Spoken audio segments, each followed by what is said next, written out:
Assalamualaikum teman-teman, saya Randy Adha, Sekilas IT. Jadi kemarin tuh banyak banget teman-teman saya lihat di komentar, Bang coba dong rakit PC menggunakan Ryzen 5 5500, menurutnya B550 dan GPU-nya RTX 3050. Nah kebetulan di sini saya punya komponennya lengkap semuanya ya. Jadi saya akan rakitan PC di sini, dan kalau misalkan kalian memang mau merakit PC seperti ini, di sini akan saya kasih tip aja sedikit ya, komponen-komponen apa aja yang paling pas digunakan ya. Yang pastinya gimana kalau misalkan supaya lebih murah gitu ya. Salah satunya kalau misalkan kalian pengen rakit PC lebih murah, kurangin RGB. Kayak di rakitan PC ini nggak ada RGB kecuali ya memori RAM lah. RGB dan non RGB paling beda 100 ribuan gitu, nggak apa-apa. Selainnya sisanya nggak ada, tapi performanya nggak usah diragukan lagi gitu ya. Oke, sekarang kita langsung saja kenalan komponen apa aja yang saya pakai di sini dan performanya seperti apa. Oke, yang pertama di sini saya menggunakan prosesornya Ryzen 5 5500, punya 6 core 12 thread up to 4,2 GHz. Salah satu solusi prosesor untuk multitasking terbaik dengan harga termurah di kelasnya ya. Cuma 1.490.000-an ketika video ini dibuat, dan tentunya ini bisa di overclock juga. Harganya ini tuh lebih irit dibandingkan Ryzen 5 3600 dan juga Ryzen 5 5600, tapi performanya udah siap bersaing. Walaupun ada sedikit yang dipangkas. Contohnya dia berjalan di PCIe 3.0. Tapi tenang, jangan khawatir, nggak terlalu berpengaruh besar kok ya. Kita akan buktikan ketika pengujian nanti. Nah, kalau misalkan di kompetitornya si i3 12100F, dia harganya tuh hampir sama, tapi masih punya 4 core dan 8 thread aja. Jadi ya udah, ini masih bisa diandalkan. Oke kok, tenang kok ya. Lanjut sekarang gini, motherboardnya. Nah ini yang paling penting dan krusial banget ya si motherboardnya. Di sini saya menggunakan Asus B550MK. Dengan harga yang bersaing, fitur yang diberikan cukup lengkap dan krusial banget. Yang pertama, si Mobo ini tuh sudah dilengkapi dengan teknologi Digi Plus PNM yang menghadirkan kontrol real time ya atas voltage yang drop. Jadi secara otomatis mengalihkan pengaturan frekuensi dan efisiensi daya ketika terjadi drop atau penurunan listrik yang tidak stabil atau tiba-tiba gitu ya. Jadi bisa terlindungi oleh si teknologi Digi Plus PRM ini. Ini juga memungkinkan CPU yang dipakai ini bisa mencapai kinerja terbaik dalam efisiensi energi yang lebih stabil. Dengan adanya Energy Processing Unit atau EPU, jadi si EPU ini tuh secara otomatis mengoptimalkan konsumsi daya dan memaksimalkan penghematan seluruh sistem yang tertancap di motherboard ini. Jadi untuk stabilitas dan kinerja ini sangat dimaksimalkan. Jadi jelas kalau misalkan kalian mau OC-OC prosesor, mau OC-OC memori RAM, motherboard ini udah siap diandalkan. Terus selain itu, sudah ada 4 slot di memori RAM. Terus ada 3 kali pin PWM fan headers. Biasanya di Mobo-Mobo ini tuh cuma ada 2, tapi ini udah ada 3. Dan ini yang paling penting, udah tersedia slot M.2 PCIe 4.0x4. Dan ada PCIe 3.0x4 ya. Ini yang atas 4.0, yang di bawahnya ini 3.0. Kalau mau pakai NVMe terbaru, di sini tinggal ditancap aja. Yang atas 4.0, yang bawahnya 3.0. Jadi untuk kecepatan NVMe terbaru PCIe Gen 4 bisa langsung ditancap di Mobo ini. Nah, terus untuk di bagian port belakangnya ini udah lumayan cukup lengkap. Ada 4 kali USB tipe A.2 Gen 1, ada 2 kali 3.2 Gen 2. Terus untuk display portnya ada HDMI, DPI-D, PGA, pokoknya lengkap. Jadi si Mobo ini udah siap diandalkan kalau misalkan kalian nantinya mau upgrade prosesor, nggak usah ganti Mobo ya. Misalkan nih mau upgrade ke Ryzen 7 5700, 5800X, bahkan ke Ryzen 9 5900 aja, Mobonya ini udah siap ditancap prosesor tersebut gitu. Jadi untuk upgradable ke depannya, Mobo ini siap diandalkan. Lanjut, untuk memori RAM-nya seperti biasa, saya pasti menggunakan memori RAM XPG ya. Ini Spectric D45 2x8 GB 3200 MHz, dan di sini saya akan overclock ke 3600 MHz. Karena gampang banget ya, tinggal di-OC di BIOS gitu ya, di kecepatan 3600 tanpa kendala ya, aman ya. Terus untuk storage-nya di sini saya pakai NVMe Gen 3, yakni SX6000 Pro ya, 256 GB. Ini cukup lah ya untuk diinstalkan Windows 11. Terus kebutuhan-kebutuhan aplikasi standar lainnya ini udah cukup, seperti Office, terus Premiere Pro, Photoshop gitu, bisa diinstalkan di sini langsung, masih muat gitu ya. Lanjut lagi GPU-nya. Nah, kalau misalkan ini cukup krusial juga ya. RTX 3050 ini sekarang harganya udah di bawah 4 jutaan. 3.900.000-an lebih sedikit lah ya. Punya performa yang cukup bagus, punya 8 GB, GDDR6. GPU ini tuh punya kode 6 Ampere yang dirilis tahun 2022 tahun lalu ya. VGA ini tuh membawa teknologi modern yang siap mendukung game-game di next generasi. Seperti udah support DLSS 2, udah support ray tracing, terus dia punya CUDA core yang lumayan cukup banyak, 2560, memory clocknya berjalan di 1750 MHz dengan bandwidth 224 GB per second. Jadi performanya nggak usah diragukan lagi ya. Mau gaming, editing, game-game generasi terbaru udah siap dilibas ya dengan RTX 3050 ini. Lanjut lagi sekarang power supply. Ini krusial banget lah. Ini penting banget ya. Di sini saya pakai XPG Violent 550 watt. Ini udah lebih dari cukup 550 watt karena konsumsi PC keseluruhan ini ya nggak terlalu boros-boros amat. Kita lihat aja nanti pas pengujian game berapa full loadnya si PC ini. Paling 200-an kurang lebih lah ya. Jadi untuk power supply saya percayakan ke Violent 550 watt 80 plus bronze yang punya sertifikasi yang cukup lengkap. Dan yang terakhir adalah casingnya. Nah, kalau casing karena di sini tujuannya memang nggak pamer ya, nggak pengen melihatkan RGB-an gitu ya, pengen simple, elegan ya. Jadi di sini saya pakaikan Macube 110 yang warnanya green. Wah, warnanya beda dari yang lain, kayaknya agak jarang ya casing warna seperti ini. Dan ini juga tertutup depannya, jadi dipajang di meja kantor atau di meja kamar kalian gitu kan, nggak terlalu mencolok ya. Dipakai kerja oke, dipakai gaming juga oke. Nggak kelihatan PC gaming ya, tapi performa untuk gamingnya mantap sekali lah ya. Udah itu aja, selainnya nggak ada. Nah ini kalau misalkan non RGB seperti ini kita bisa mengirit budget lagi, nggak beli fan yang RGB yang harganya sampai 500.000, enggak. Terus cooler juga di sini pakai stok cooler juga nggak apa-apa karena Ryzen 5500 ini TDP-nya kecil ya, jadi suhunya nggak terlalu panas. Pakai stok cooler yang tanpa RGB seperti ini udah cukup. Sekarang kita langsung tes ke pengujiannya. Let's go.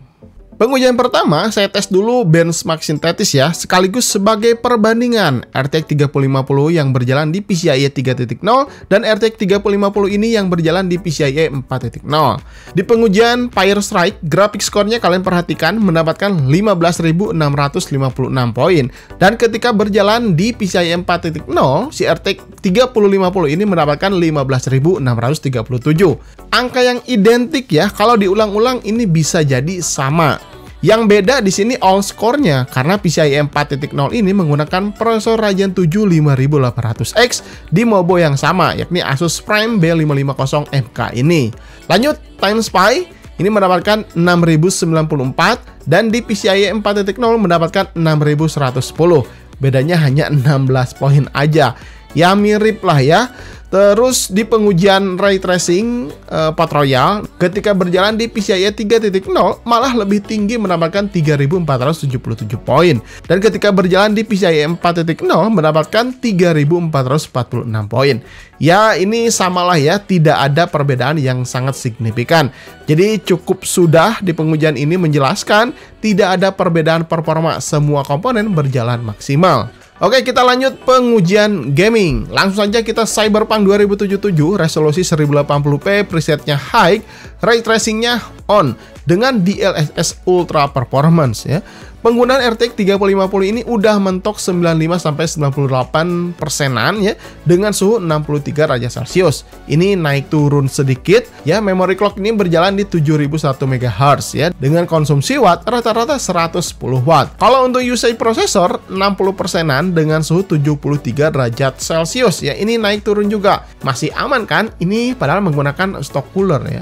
Total keseluruhan PC-nya kalian bisa lihat tuh di wattmeter ya, rata-rata 188 watt. Wow, nggak nyampe 200 watt ini ya.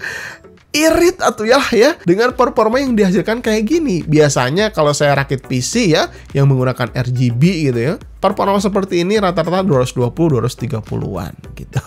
Irit kalau yang ini mah ya. Lanjut, Horizon Zero Dawn ya, masih sama 1080p, presetnya Ultimate. Usage GPU juga sama, hampir sama kayak tadi ya. Ini udah terkuras di 98%-an dengan power rata-rata 116 watt. CPU juga sama, average-nya berjalan di 50%-an dengan FPS yang dihasilkan, FPS-nya 68 FPS ya ketika di akhir. Konsumsi watt PC-nya juga masih di bawah 200-an ya, 200 watt.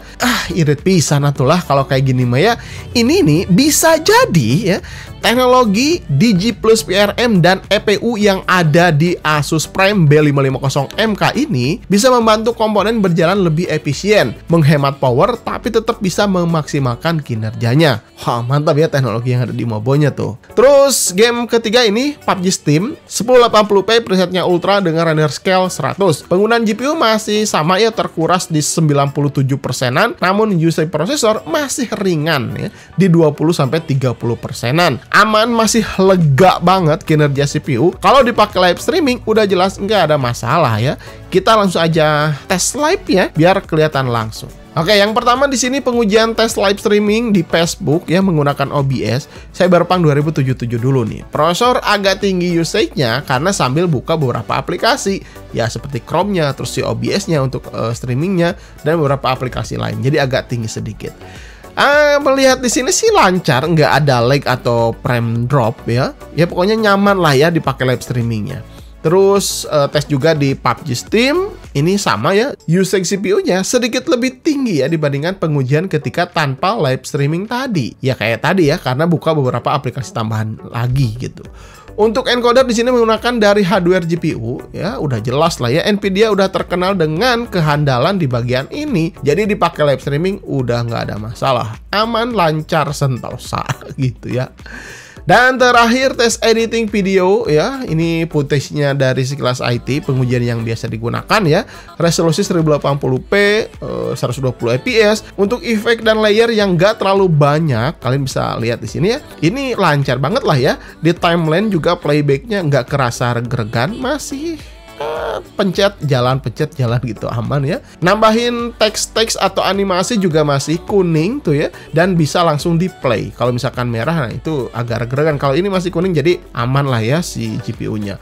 Untuk render, nah ini kita tes render menggunakan Ryzen 5 5500-nya. Durasi video ini 20 menitan ya, dengan total file size-nya 1,6 GB. Membutuhkan waktu sekitar, kalian bisa lihat aja di layar. Wah, kurang lebih 10 menitan. Masih bisa ditunggu lah sambil ngopi lah ya, kalau misalkan masih beberapa menit kecil gini mah.